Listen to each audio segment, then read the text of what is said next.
Hello and welcome to History Bite, and today we're going to be discussing the causes and the consequences of the Schlieffen Plan, the Germans' plan of attack on the Western Front in August 1914.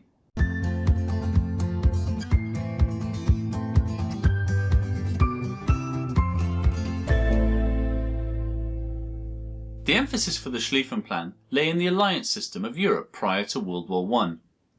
In 1882, Germany, Austria-Hungary and Italy had formed the Triple Alliance in secret for mutual security.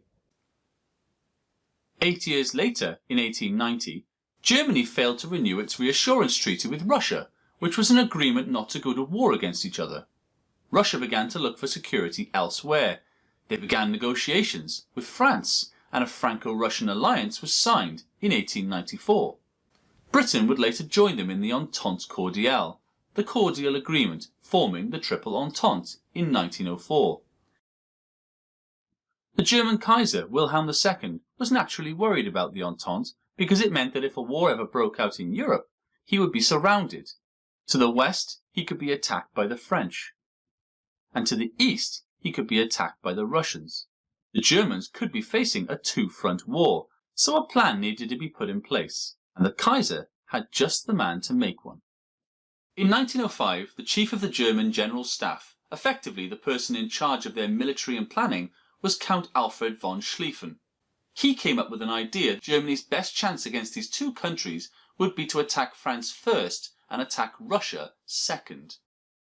And there are many reasons why they decided to attack the French first. First of all, the French were seen as a more dangerous army. Although the Russian army was bigger, the French was better prepared and better trained. Secondly, Schlieffen predicted that it would take the Russians 6 weeks to mobilise and bring their forces to the German front.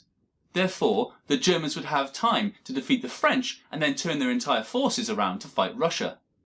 Another reason is that in 1905, as Schlieffen was making his plan, the Russians had just lost a war to Japan, a country that had only been industrialised for the last 50 years. This unexpected defeat led Schlieffen to question whether the Germans had overestimated the Russians' power and strength, and therefore the French were seen as the more pressing enemy to fight first. But attacking France posed a problem. Just over 30 years before, Prussia, as Germany was known in 1871, had defeated France in a 6-month war. Since the Franco-Prussian War, France had built up a number of fortifications on the Franco-German border. Driving the French from their frontier fortifications would be a slow and costly process.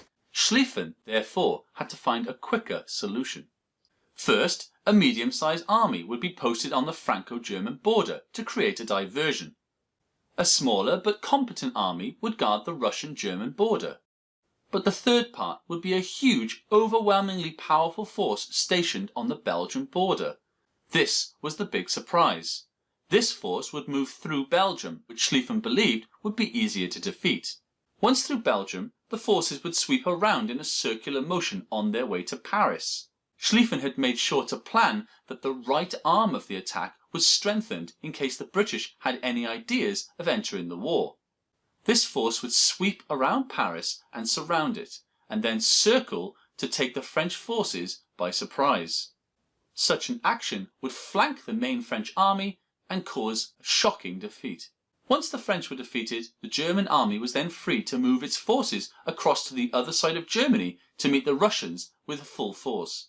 The Russians would then face the full brutal force of the German army and would be defeated in very little time. This attack, Schlieffen predicted, would lead to total defeat of Germany's enemies. So on paper, the Schlieffen Plan seemed like a great idea. However, in reality, it failed to achieve its major goals. And there are many reasons for this. At the start of World War I, when Germany declared war on Russia on the 1st of August and France on the 3rd of August, Schlieffen was already dead. He had died in 1913, so the plan was executed by Helmuth von Moltke, Schlieffen's replacement.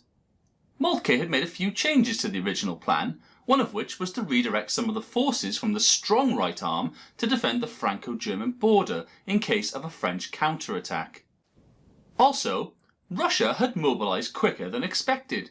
Since their defeat in the Russo-Japanese War, the Russians had made improvements to their army structure, including the establishment of a permanent reserve army.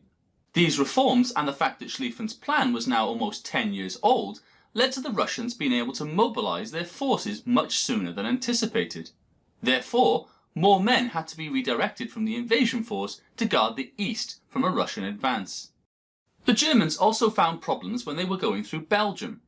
They had expected the Belgians to fall down without a fight, but King Albert I had ordered mobilisation. The Belgians were no match for the overwhelming German force, but they put up a stern resistance, significantly slowing the Germans down and giving the French an advanced warning of their surprise attack. The French were able to then redirect troops from the Franco-German border to meet the Germans head-on. Another consequence of the German advance through Belgium was that they had breached an international agreement on Belgian neutrality, in which Britain had forced to uphold and defend the Belgians if they'd been attacked.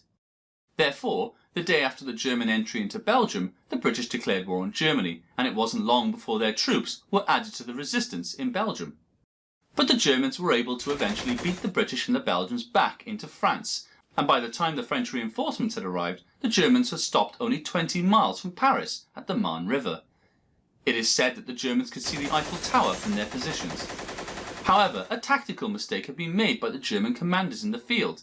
They had decided to turn the wheel of the attack to meet the French reinforcements, which meant that they didn't go around Paris, but instead crossed in front of it.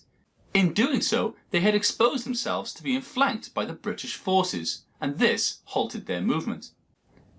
After much fighting at the Marne River, the Germans were eventually forced backwards, leading them to dig in and create defensive fortifications, which the British and French forces also did.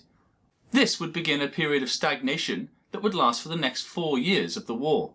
So despite making headway into France, the redirecting of forces to go and meet the Russians early, and the fact that their surprise attack had been ruined by resistance in Belgium, meant that the Schlieffen Plan had been less effective than it had been on paper. With German forces now halted in France, the mobility on the Western Front had now ended, and trench warfare had just begun. If you enjoyed this video and would like to find out more about history, why not subscribe to our channel or follow us on Twitter or Facebook?